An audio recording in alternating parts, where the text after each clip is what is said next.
오늘 본문의 내용은 야곱이 외삼촌의 이제 집에서 독립하고자 하는 그런 내용이 기록이 되어 있습니다. 야곱이 형 에서를 피해서 외삼촌 라반의 집에 갑니다. 그리고 거기에서 오랜 시간을 머슴처럼 일을 합니다. 대략 20년을 머슴처럼 일을 합니다. 야곱의 성격으로 보건대 최선을 다해서 외삼촌의 집에서 일을 했을 것입니다. 더군다나 외삼촌의 집에서 외사촌이었던 라헬을 보고 첫눈에 반합니다. 요즘은 뭐 안 되지만 옛날에는 그게 가능했습니다. 옛날에는 사촌 간에도 결혼을 했습니다. 뭐 지금도 일본과 이란 중동 지방은요 사촌 간에 결혼을 할 수 있답니다. 법적으로요. 문제가 없답니다. 자, 어쨌든 이 외사촌 라헬을 보고 첫눈에 반해서 라헬을 얻기 위해서 수많은 수고를 합니다. 그래서 라헬을 얻고 1+1으로 레아도 얻게 됩니다. 원래 레아랑 결혼하고 싶은 마음이 없었는데 삼촌이 꾀를 부려가지고 레아를 1+1으로 준 거예요. 그래서 레아도 아내로 맞이하게 됩니다. 자, 그리고 자식들을 여럿을 낳습니다.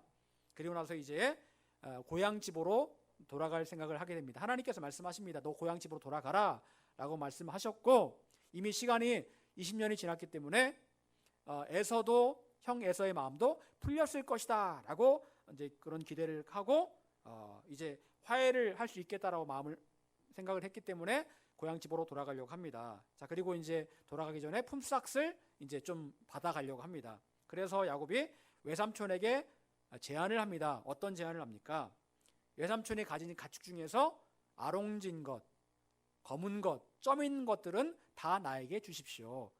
단색으로 되어 있는 거는 단색은 다 외삼촌이 가지세요. 그런데 점 있거나 바둑문이거나 검거나 이건 다 저한테 주세요 라고 말을 했던 겁니다. 나쁜 제안이 아닙니다. 왜냐하면 이런 것들이 별로 많지 않았기 때문에 외삼촌 라반의 입장에서도 그래 괜찮다, 그래 그렇게 하자, 그리고 앞으로 낳는 것 중에서 그런 것들이 있으면 다 너의 것으로 해라 라고 이야기를 합니다. 여러분, 야곱이 왜 이런 말을 했을까요? 야곱의 생각에는 앞으로 낳는 그 양이나 염소 가운데 본인이 아롱진 것, 검은 것, 점 있는 거를 다 만들 수 있다고 생각한 거예요. 여러분, 그래서 실제로 야곱이 이 나무에 껍데기를 벗겨가지고 놨는데 진짜로 거기에서 그걸 물 마실 때 가축들이 거기에서 임신한 가축들은 다 그렇게 아롱지고 검고 이런 게 나오더라는 겁니다. 그래서 야곱이 생각하기를 튼튼한 것들이 임신할 때는 그걸 놓고 약한 것들이 임신할 때는 그걸 치우고 해가지고 튼튼한 건 내 거, 약한 거는 외삼촌 거, 이렇게 했다라는 겁니다. 여러분, 이게 과학적으로 가능하냐 가능하지 않느냐 이거는 잘 모르겠습니다. 하지만 분명한 것은 하나님께서 하신 일이라는 거죠. 하나님께서 하실 때는 오병이어의 기적도 충분히 가능하고 이런 일들도 가능하다라는 겁니다. 우리의 관점이 아닌 하나님의 관점으로 이 일이 충분히 가능했다라는 거죠. 자, 그런데 우리가 오늘 본문 말씀을 읽으면서 어떤 생각이 드십니까? 야곱의 태도, 여러분 야곱의 태도가 어떻습니까? 여러분 보시기엔 야곱의 태도가 괜찮아 보이십니까? 어떻습니까? 야곱이 괜찮습니까? 괜찮은 것 같아요? 여러분, 저는 야곱의 태도가 쉽게 이해가 되지 않습니다. 야곱은 누굴 믿는 사람이에요? 하나님 믿는 사람인데 야곱이 지금 하는 거는 지금 어때요? 한마디로 얍삽하죠. 얍삽하고 이기적입니다. 정말 극도로 이기적인 사람이 바로 야곱이었어요. 여러분, 야곱은 정말 이기적인 사람이었습니다. 자, 그럼에도 불구하고 하나님께서는 야곱이 원했던 결과를 얻게 하셨습니다. 이기적인데, 얍삽한데, 여러분, 저는 지금까지 야곱을 존경합니다라고 말했던 사람 아무도 보지 못했습니다. 아브라함을 좋아합니다, 이삭을 좋아합니다, 뭐 그런 얘기는 들어봤는데 야곱을 좋아합니다라고 말하는 사람은 저는 별로 보지 못한 것 같아요. 뭐 어쨌거나 야곱이란 이름, 제이콥이란 이름을 서양 사람들이 많이 짓기는 짓지만 어쨌든 별로 야곱은 그렇게 우리가 생각할 때 좀 이렇게 좀 모범적인 그런 삶을 살았던 사람은 아니었던 것 같습니다. 여러분, 야곱은 자신의 이익을 가장 우선으로 생각했던 사람이었습니다. 그래서 야곱은 자기의 두 아내였던 레아와 라헬이 막 서로 막 치고받고 싸울 때도 관여를 안 합니다. 절대로 관여를 안 해요. 왜? 그것도 두 자매의 일이고 두 사람 일이지 내가 나랑 무슨 상관이야? 라고 생각을 했던 거예요. 자기의 두 아내인데도 불구하고 전혀 관여를 하지 않습니다. 골치 아픈 일에는 별로 관여하고 싶은 마음이 없었던 거예요. 나중에 형 에서를 만나러 갈 때 야곱이 어떻게 합니까? 어떻게 합니까? 자기의 그 첩이죠, 첩 실바와 비라와 그 자식들을 제일 먼저 앞에 딱 세우고요. 그 다음에 레아와 자식들을 세우고요. 그 다음에 라헬과 자식들을 세우고요. 그 다음에 자기가 맨 뒤에 갑니다. 예, 순서대로요. 예, 제일 먼저 죽을 사람들, 첩과 자식들, 첩자식들 앞에 가고, 그 다음에 내가 별로 안 좋아하는 레아와 자식들, 그 다음에 내가 좀 좋아하는 라헬, 제일 사랑하는 내가 맨 뒤에 이렇게 보냅니다. 야곱이요. 얼마나 얍삽합니까? 야, 진짜 정말 얍삽하죠. 여러분, 야곱은요, 누가 뭐래도 자기 자신이 제일 소중해요. 내가 제일 소중하고, 내가 제일 귀하고, 아랫목에 있으면 아랫목에 자식들 저리 비키라고 내가 제일 먼저 그 아랫목에 들어가고, 이런 사람이 바로 야곱이었습니다. 정말 자기밖에 모르는 정말 영어로 말하면 셀피시, 이기적인 사람, 그런 사람이었습니다. 여러분, 어쩌면 우리가 야곱을 욕할 그런 처지가 못 될지도 모릅니다. 왜냐하면 때로 우리도 굉장히 이기적이거든요. 때로는 내 자식들, 아니면 내 소유, 내 것, 이걸 굉장히 따질 때가 굉장히 많습니다. 그렇죠. 예, 사실 우리도 굉장히 이기적인 그런 존재입니다. 하나님을 만나지 못했다면 우리는 정말 이기적인 그런 사람들이 되었을 겁니다. 이번에 우리가 그 신천지 사건을 보면서 어떤 생각이 드십니까? 진짜 이기적이다, 그런 생각을 많이 하시죠. 여기저기 막 다니면서 집에서 자가격리 하라고 함에도 불구하고 여기저기 다니면서 다 옮겼어요. 정말 이기적이잖아요. 여러분, 그거 하나만 보더라도 신천지가 올바른 집단은 아니라는 것을 분명히 알 수가 있습니다. 여러분, 사랑은 자기의 유익을 굳지 않는다라고 했습니다. 진짜 하나님의 사람은요, 자기의 유익을 굳지 않습니다.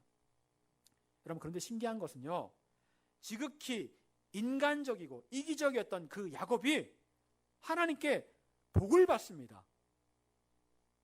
하나님께 분명히 복을 받아요. 여러분, 이스라엘의 12지파의 기원이 어디입니까? 누구에게서부터입니까? 야곱의 아들들로부터. 여러분, 이스라엘이란 그 이름이 사실은 누구의 이름이에요? 야곱의 이름이죠. 여러분, 야곱은 형 에서가 받아야 될 축복을 가로챈 사람이었습니다. 도둑질한 사람이었었고요, 거짓말 잘하는 사람이었고요, 이기적인 사람이었습니다. 그런데 오직 자신의 이익만을 우선으로 했던 그 야곱이 어떻게 하나님의 복을 받을 수 있었을까요? 분명한 것은 하나님께서 생각하시는 복의 기준은 우리의 기준과는 다르다라는 겁니다. 우리는 생각하기를 인간성 좋고 믿음 좋고 괜찮은 사람이 하나님께 복을 받을 것이다 라고 생각합니다. 물론 그런 사람이 복을 받습니다. 하지만 그렇지 않은 경우도 있는데 야곱 같은 경우도 있다라는 거예요. 여러분, 그렇다면 하나님께서 보실 때 야곱의 특별한 점은 무엇이었을까요? 하나님께서 야곱에게 복 주실 수밖에 없었던 이유가 무엇이었을까요? 첫 번째, 야곱에게는요, 믿음의 유산이 있었습니다. 야곱에게는 믿음의 유산이 있었어요. 여러분, 야곱의 할아버지는 누굽니까? 아브라함이죠. 야곱의 아버지는요, 이삭이죠. 여러분, 아브라함은 어떤 사람이었습니까? 믿음의 조상이었죠. 하나님께서 아브라함의 믿음을 보시고 의로 여기시고 친구처럼 여기셨다라고 말씀하고 있습니다. 그리고 아브라함과 언약을 맺으시는데 내가 너의 후손을 하늘의 별처럼 바다의 모래같이 그렇게 만들어주겠다라고 말씀하십니다. 여러분, 그 약속은 아브라함에게 하셨던 약속이고 또한 동시에 이삭에게 그리고 야곱에게 하셨던 약속이었습니다. 그리고 그 약속을 이루기 위해서 하나님께서는 야곱에게 복을 주셨다라는 거예요.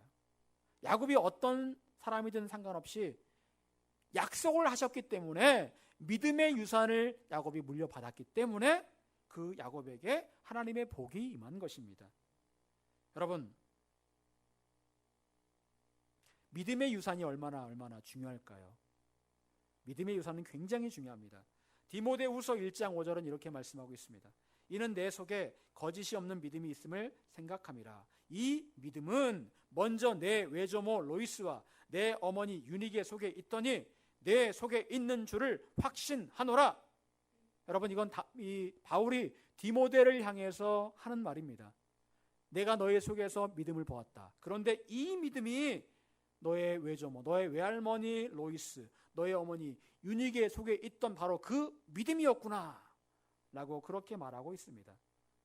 바울의 마음에 늘 기쁨이었던 디모데, 그 디모데의 믿음의 뿌리는 외할머니와 어머니에게서 왔다라는 거예요. 여러분, 굳이 바울이 외할머니의 이름과 어머니 이름을 이렇게 언급하는 이유가 무엇입니까? 로이스, 유니게 두 사람의 이름을 언급하는 이유가 무엇입니까? 로이스와 유니게에게 정말 누구라도 인정할 만한 특별한 믿음이 있었다라는 거예요. 그런 믿음이 있었기 때문에 그 믿음을 고스란히 디모데가 물려받았기 때문에 이 두 사람의 이름을 언급을 하고 있는 겁니다. 여러분, 믿음의 유산은 흘러가게 되어 있습니다. 이거는 자자손손 흘러가게 되어 있고 또한 동시에 우리로부터 내가 알고 있는 사람들에게 믿음의 이 유산이 흘러가게 되어 있는 거예요. 여러분, 그런데 중요한 게 있습니다. 믿음의 유산은요, 그냥 물려지는 게 아니라는 거죠. 그냥 흘러가는 게 아니라는 겁니다. 믿음 좋은 사람 옆에 있으면 그 옆에 있는 사람 믿음이 좋을까요, 안 좋을까요? 물론 좋을 수 있습니다. 근데 100% 믿음이 흘러가는 건 아닙니다. 자, 사무엘은 탁월한 믿음의 사람이었습니다. 제가 사무엘을 굉장히 존경하는데 사무엘은 탁월한 믿음의 사람이었어요. 사무엘의 자녀들은 어땠을까요? 사무엘상 8장 1절에 3절, 사무엘이 늙음에 그의 아들들을 이스라엘 사사로 삼으니 장자의 이름은 요엘이요 차자의 이름은 아비야라. 그들이 브엘세바에서 사사가 되니라. 그의 아들들이 자기 아버지의 행위를 따르지 아니하고 이익을 따라 뇌물을 받고 판결을 굽게 하니라. 사무엘의 아들들은 뭘 좋아했습니까? 돈을 좋아했어요. 여러분, 사무엘은 어떤 사람이었을까요?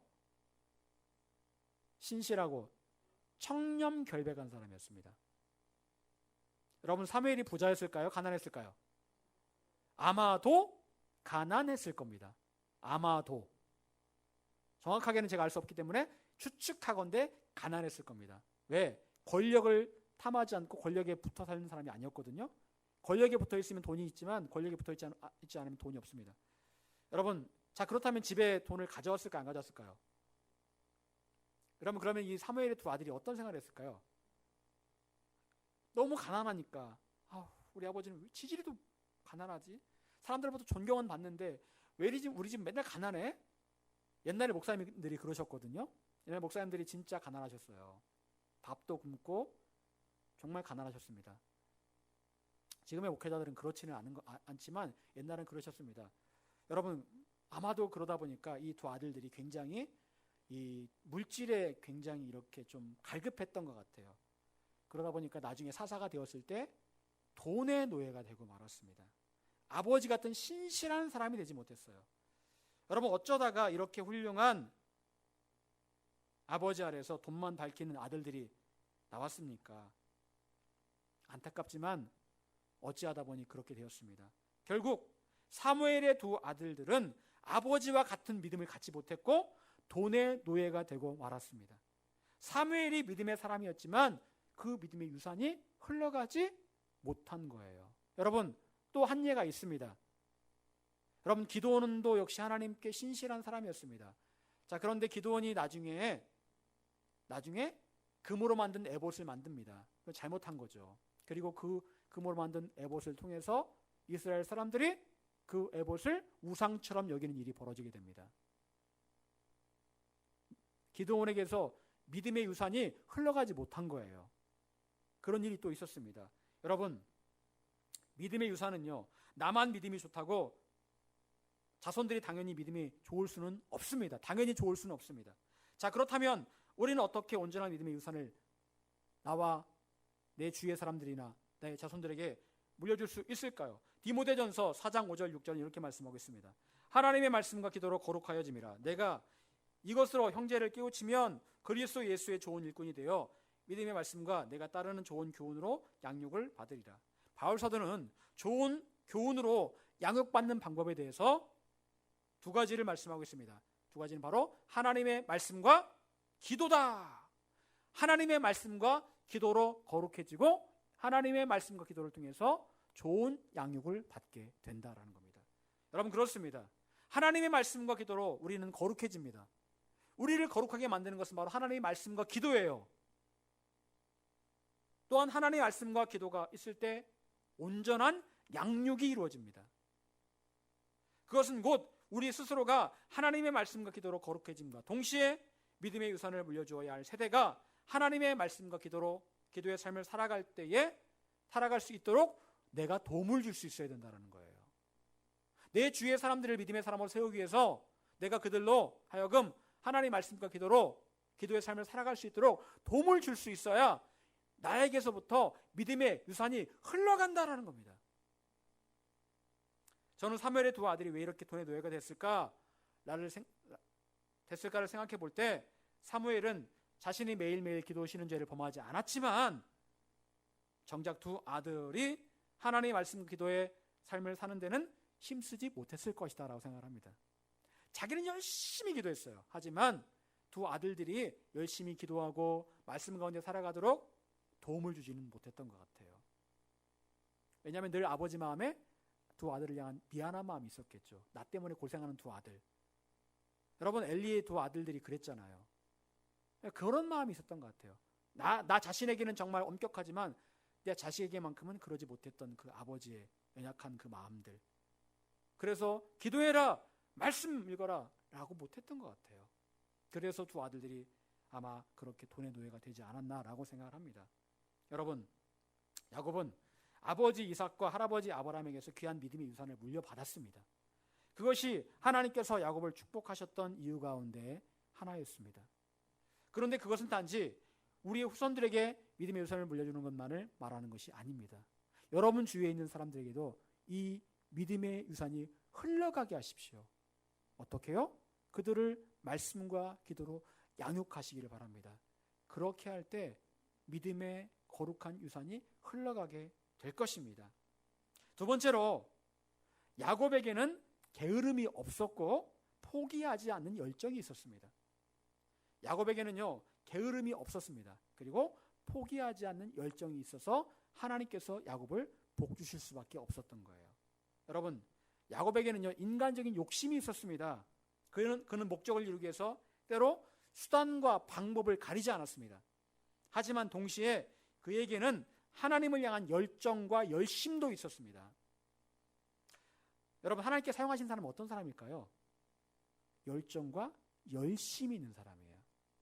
여러분, 바울이 사울이었을 때 그 사람은 어떤 사람이었습니까?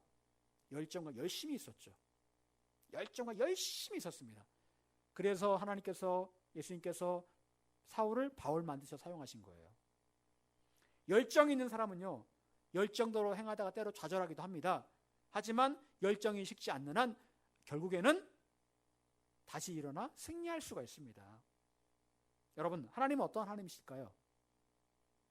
하나님은요, 열정과 열심의 하나님이십니다. 예수님께서 달란트 비유를 통해서 무엇을 말씀하십니까? 세 번째 종에게 뭐라고 말씀하십니까? 주인이 악하고 게으른 종아. 여러분, 악하다와 게으르다는 것이 동급으로 취급되고 있습니다. 악하고 게으른 종아. 악하고 게으른 종아. 악하고 게으른 종. 게으름의 결과는 결국 쫓겨나 바깥 어두운 데서 슬피 울며 이를 갈게 될 것이다. 고린도후서 11장 2절은 하나님이 어떤 하나님이신지를 말씀하고 있습니다. 내가 하나님의 열심으로 너희를 위하여 열심을 내노니. 사도 바울은 본인이 열심을 내는 이유가 뭐라고 말하고 있어요? 하나님의 열심을 내가 보았기 때문에 나도 열심을 낼 수밖에 없다. 하나님은 열심히 있는 분이시다.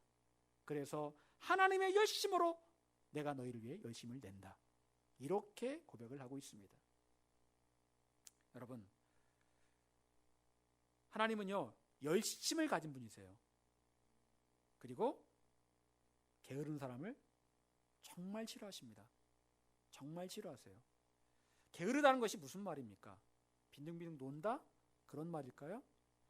하나님께서 맡기신 일들, 그 3명의 종들에게 주인이 맡겼던 그 일이 있잖아요. 그 일을 맡기면서 주인이 뭘 원한 겁니까? 열심히 일하기를 원했다라는 거예요. 게으르다는 것은요, 하나님께로부터 맡겨진 일이 있는데 하지 않는 거예요. 그게 게으른 겁니다. 하나님께서 우리에게 기도하라고 말씀하셨는데 기도하지 않으면 게으른 거고요. 하나님께 우리에게 열심을 다해 헌신하라고 말씀하셨는데 하지 않으면 그건 역시 게으른 거예요.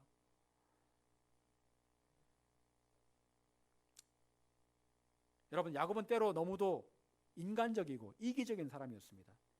그런 점은 야곱을 좀 얄밉게 보는 이유이기도 합니다. 하지만 야곱에게 있어서 최대 강점은 바로 열정과 열심이 있었다는 겁니다. 우리가 잘 알고 있는 사건이 바로 브니엘에서의 사건입니다. 브니엘에서 하나님의 천사와 야곱은 씨름을 합니다. 씨름. 그때 천사가 가려고 합니다. 이제 그만 좀 가자 하는데 야곱이 어떻게 해요? 나를 축복하지 않으시면 난 절대로 못 놔줍니다. 그랬더니 천사가 야곱의 환도뼈를 칩니다. 그래서 야곱이 환도뼈가 부러집니다. 그 뒤로부터 야곱이 다리를 절룩절룩하게 되죠. 여러분, 그때 하나님께서 야곱의 이름을 뭐라고 말씀하십니까? 이스라엘이다. 여러분, 이스라엘 뜻이 뭔지 아세요? 그렇죠. 하나님과 겨루어 이겼다라는 말이에요. 하나님과 싸워서 이겼다. 여러분, 과연 야곱같이 하나님을 상대로 씨름하여서 이길 만한 사람이 있습니까? 그런 사람이 없습니다. 별로 없어요. 거의 없을 겁니다. 그런데 야곱은 하나님의 천사와 겨루어 이겼습니다. 절대로 포기하지 않았다라는 거예요. 왜냐하면 야곱은 하나님께로부터 축복을 받지 않는다면 절대로 하나님의 천사를 놓아주지 않을 것이라는 굳은 의지가 있었기 때문에 그래요. 여러분, 이것이 바로 야곱의 최대 강점이었습니다. 야곱에게는요, 포기하지 않는 열정과 열심이 있었던 거예요.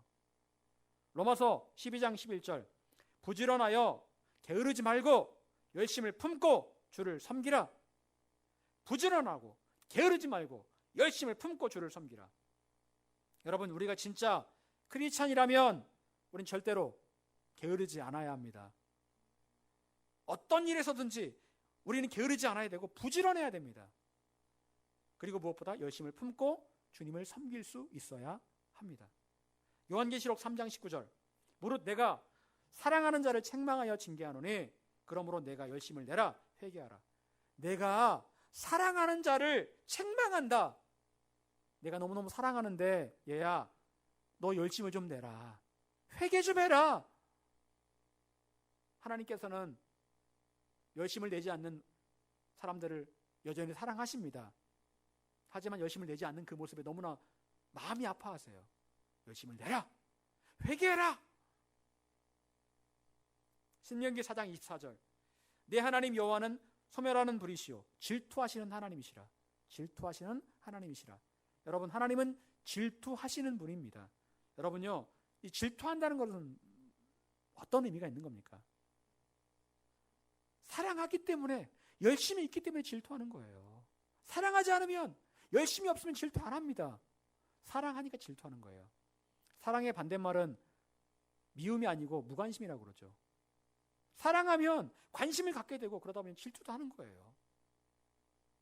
하나님은 그만큼 열정이 가득한 하나님이라는 겁니다. 하나님께서 맡기신 일에 대해서 열정과 열심을 갖고 있는 사람들을 통해서 하나님께서는 하나님의 일을 맡기시고 또 그런 사람을 기뻐하십니다. 여러분, 우리나라가 어떻게 이렇게 짧은 시간 안에 국민소득 3만 불이 넘었을까요?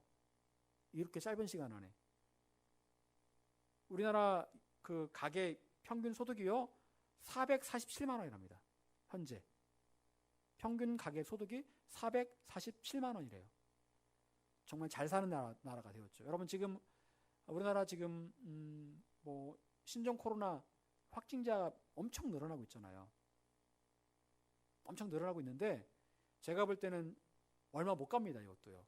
금방 다 아마 잡힐 거예요. 우리나라는 다른 나라 민족과는 달라요. 진짜로요. 제가 봐도 다릅니다. 다르고 위기 때 더 강한 민족이기 때문에 개인주의가 사실은 별로 없기 때문에 강하기 때문에 충분히 넘어설 수 있습니다. 여러분, 우리나라가 그런 나라입니다. 우리나라 이 민족은요 정말 열정과 열심이 가득한 그런 민족입니다. 뭘 하려고 해도요 대충 하지 않을 거예요. 만약 우리나라가 호주 같은 나라를 만약 우리나라가 갖게 되었다면 어떻게 될까요? 엄청날 겁니다. 진짜요. 그 호주가 정말 그 내륙 지방이 다 사막이잖아요. 거기 엄청 개발돼서 막 그냥 석유 뽑아내고 막 뭐 하고 막 할 거예요. 진짜. 예, 정말 대단할 겁니다. 진짜 제가 봐도요 그럴 거예요. 막 공장 세우고 막 그래가지고 막 뭐 제2의 삼성 만들고 막 그럴 것 같아요. 여러분 그만큼 우리나라 민족이 대단한 민족입니다. 전 세계에서 선교사를 두 번째로 많이 보내는 나라가 바로 우리나라잖아요. 예. 이렇게 작은 나라에서 여러분 그만큼 우리나라 사람들이 열정이 있습니다. 여러분 또한 우리의 믿음 생활도 이렇게 열정이 있어야 됩니다. 이 땅의 교회들은 한때 금요일만 되면 철야 기도회라는 걸 했습니다. 밤을 새워서 기도를 했어요. 근데 지금은 어떻습니까? 철야 기도하는 교회가 거의 없습니다. 심야 기도는 있는데 심야 기도도 많이 없어졌고 우리는 지금 목장 모임을 그때 하기 때문에 지금 안 되는데 제 생각은 나중에 목장 모임을 토요일로 옮기고 이렇게 밤새 기도하는 시간을 갖고 싶어요. 나중에 여건이 되면은요. 제 소망입니다. 그거는요. 그렇게 하고 싶은데 이제 언제 그렇게 될지는 모르겠지만 어쨌든 지금은 옛날만큼 그렇게 열심히 기도하는 것 같지는 않아요. 여러분 하나님을 향한 열정을 잃어버린 세대가 바로 지금의 세대입니다. 지금의 세대를 요한계시록에 있는 교회로 표현하자면 라오디게아 교회가 되어버리고 있습니다. 차지도 덥지도 않은 교회. 그래서 하나님께서 그 입에서 토해 버리시겠다고 말씀하신 그런 교회가 지금의 교회라고 감히 말씀드릴 수가 있을 것 같아요. 뜨겁지도 않고 차지도 않은 그런 교회들. 뜨겁지도 않은 크리스찬, 차지도 않은 크리스찬. 여러분 요한계시록 3장 19절은 분명히 우리가 열심을 내야 된다라고 말씀하시면서 회개해야 된다라고 말씀하십니다. 열심을 내고 열심히 회개하라라고 말씀하시는 거예요. 요한계시록은 앞으로 일어날 사건들에 대한 말씀입니다. 19절 볼지어다 내가 문 밖에 서서 두드리노니 누구든지 내 음성을 듣고 문을 열면 내가 그에게로 들어가 그와 더불어 먹고 그는 나와 더불어 먹으리라. 이기는 그에게는 내가 내 보좌에 함께 앉게 하여 주기를 내가 이기고 아버지 보좌에 함께 앉은 것과 같이 하리라. 귀 있는 자는 성령이 교회들에게 하시는 말씀을 들을지어다. 주님께서 왜 우리에게 열심을 내라, 왜 회개하라라고 말씀하실까요? 사랑하는 자들아, 내가 정말 간절한 마음으로 너희에게 말하노니 열심을 내라, 회개하라. 왜? 내가 지금 문 밖에 서서 문을 두드리고 있다. 이겨야 된다. 이겨야 된다.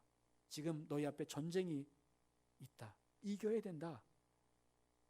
그래야 네가 나와 함께 보좌에 함께 앉게 될 것이다 라고 말씀하고 있어요. 지금의 때는요 그냥 그렇게 흘러가는 그렇게 우리가 시간을 봐야 되는 시대가 아닙니다. 깨어 있어야 될 시대고요. 이 시대 가운데 우리는 열심을 내야 됩니다. 그래서 결국에는 이기는 자가 되어야 돼요. 이기는 자가 되어야 됩니다. 우리 앞에 전쟁이 펼쳐져 있습니다. 여러분 제가 이번에 그 코로나 사태를 보면서 하나님 주신 지혜는요 이것이 마지막 때 징조라는 그런 생각을 하게 되었습니다.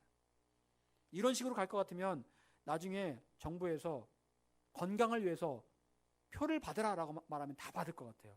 666이든 뭐든 다 받을 것 같아요. 그만큼 굉장히 우리가 이 시대를 분별을 하고 깨어 있어야 되는 시대입니다. 여러분 지금 주님께서 문 밖에 서서 두드리고 계십니다. 얼마나 시급한 그런 시대입니까? 우리는 이기는 자가 되어야 합니다. 이것이 바로 성령께서 교회들에게 지금 하시는 말씀입니다. 사랑하는 여러분, 야곱은 열정의 사람이었습니다. 그것이 하나님께서 야곱을 축복하실 수밖에 없었던 이유였습니다. 야곱은 어찌 보면 너무나 이기적이고 인간적인 사람이었습니다. 하지만 그에게는 남들과는 비교할 수 없는 뜨거운 열정과 열심이 있었어요. 하나님께서 우리에게도 그런 열정을 가지라고 말씀하십니다. 하나님께서는 열정을 가진 사람을 통해서 일하실 것이고 복을 주겠다라고 말씀하십니다. 우리는 하나님을 섬기는 일에, 기도하는 일에, 말씀을 따라 살아가는 일에 우리의 모든 열심과 열정을 다해야 합니다. 여러분 다시 한번 우리 안에 식어진 열정을 깨울 수 있기를 바랍니다. 여러분 안에 열정과 열심이 날마다 채워지시기를 소망합니다. 또한 야곱은 귀한 믿음의 유산을 물려받은 사람이었습니다. 할아버지 아브라함의 믿음, 아버지 이삭의 믿음의 유산이 이삭에게도 있었습니다. 그것이 하나님께서 야곱을 복 주셨던 이유예요. 여러분도 여러분이 양육하는 그 사람들에게, 자손들에게 믿음의 유산을 흘려보낼 수 있기를 소망합니다. 바라기는 야곱같이 하나님께서 복 주실 수밖에 없는 그런 삶을 살아가시는 저와 여러분 모두가 될 수 있기를 간절히 축원합니다. 기도하겠습니다.